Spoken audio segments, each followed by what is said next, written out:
सभी बातों को ध्यान रखते हुए ESG आंख अस्पताल, जो कि अभी देश का दूसरा सबसे बड़ा चेन है आई हॉस्पिटल का,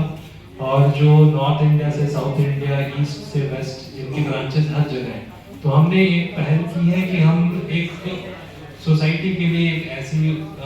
फैसिलिटी लाएं कि कम से कम, चाहे कोई गरीब हो अमीर हो, अगर इमरजेंसी में उन्हें कोई परेशानी का ऐसी पटाखों से रिलेटेड कोई इमरजेंसी होती है, अर्जेंसी होती है, तो कम से कम 15 साल से कम उम्र के बच्चों की हम जितने तक हद तक संभव है मदद कर सकें। तो इस पहल में हमने एक ऐसा इनिशिएटिव लिया है पैन इंडिया, यानी पूरे हिंदुस्तान में, कि अगर कोई 15 साल से छोटा बच्चा या बच्ची किसी कारण दिवाली के पटाखों की वजह से आंख में चोटग्रस्त हो जाता है, या आंखों में उसके आंखें फट गई, या आंख में बहुत बुरी तरह घायल हो गई, जख्मी हो गए, तो उस बच्चे का जो इलाज है,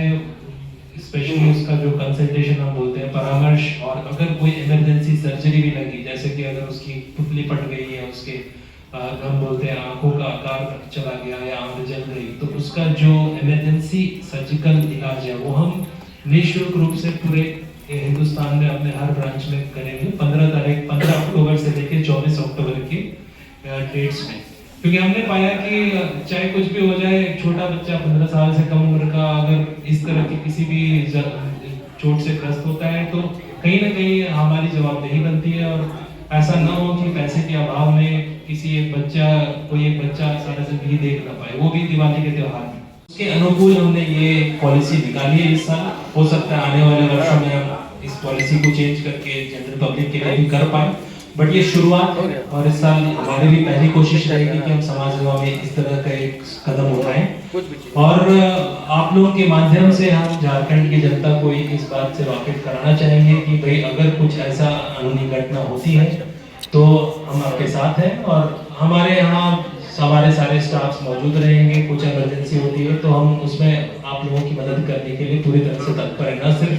रांची में, झारखंड में हमारी ब्रांच जमशेदपुर एवं धनबाद में है, और अगर बिहार की बात करें तो वहाँ हाजीपुर, मुजफ्फरपुर, पटना, दरभंगा, सब जगह हमारे ब्रांचेस हैं, और पैन इंडिया हमारे करीब 162 से भी ज्यादा ब्रांचेस हैं। तो ये पूरे देश में हमारी पहल रहेगी। और इसमें सबसे बड़ी दिक्कत की बात ये होती है कि अगर पटाखों से इंजरी होती है तो कई बार जानकारी के अभाव में लोग गलत इलाज करा लेते हैं, दवाई दुकान चले जाते हैं, वहाँ कुछ ड्रॉप्स ले लिए और पानी जोर से मार लिए, आँख मसल लिए, और फिर जब तक वो डॉक्टर के पास पहुँचते हैं तब तक काफी देर हो चुकी रहती है। कई बार लोग इस डर से बड़े अस्पताल में नहीं जाते हैं कि शायद खर्च बहुत ज्यादा होगा, शायद हम वहाँ तो खर्च उठा नहीं पाएंगे। तो इस पर्टिकुलर चोट की जो गंभीर बीमारी है, या इससे कैसे बचा जा सके, एवं अगर ये ऐसा कोई चोट लगता है तो उस वक्त तत्काल मरीज या उसके माता पिता को क्या करना चाहिए, उसके लिए मैं आमंत्रित करूंगा हमारे कोऑर्डिनेटर इफेक्टिव स्पेशलिस्ट डॉक्टर स्मृति सावले मैडम को। मैडम हमारे यहाँ निरंतर नेत्र प्रत्यारोपण करती हैं, और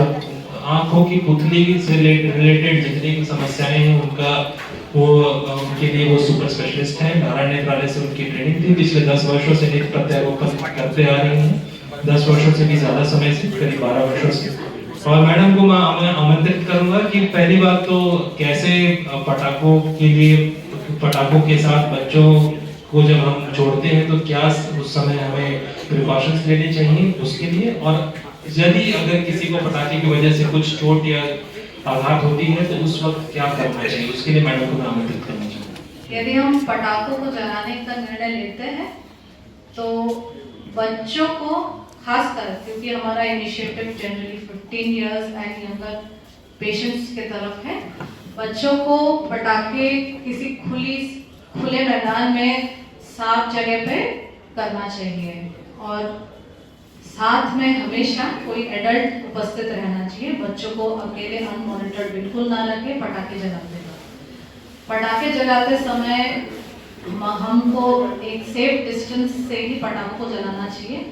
एक लंबी अगरबत्ती या कुछ का उपयोग करके सेफ डिस्टेंस मेंटेन करना बहुत ज़रूरी है। मान लीजिए कि कोई पटाखा अगर जल नहीं रहा हो तो दोबारा उसको जलाने की कोशिश ना करें। उससे अच्छा बेहतर ऑप्शन है कि एक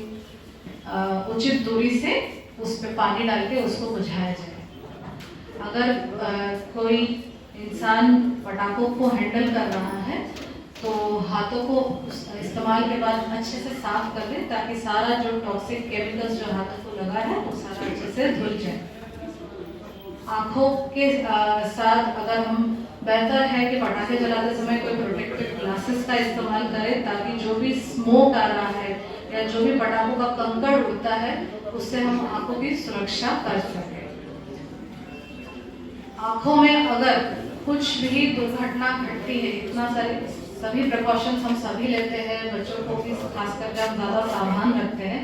लेकिन कभी कभी दुर्भाग्य से कुछ घटना घट जाती है। अगर मान लीजिए आँखों में कोई भी चोट लग जाती है या आँखों में कोई भी केमिकल या बारूद उड़ जाता है, कृपया करके आँखों को रगड़े ना। आँखों में कुछ और पानी डालने की ज़रूरत नहीं है, कुछ और मलहम वगैरह लगाने की ज़रूरत नहीं है। तुरंत अपने नज़दीकी आई स्पेशलिस्ट को कंसल्ट करें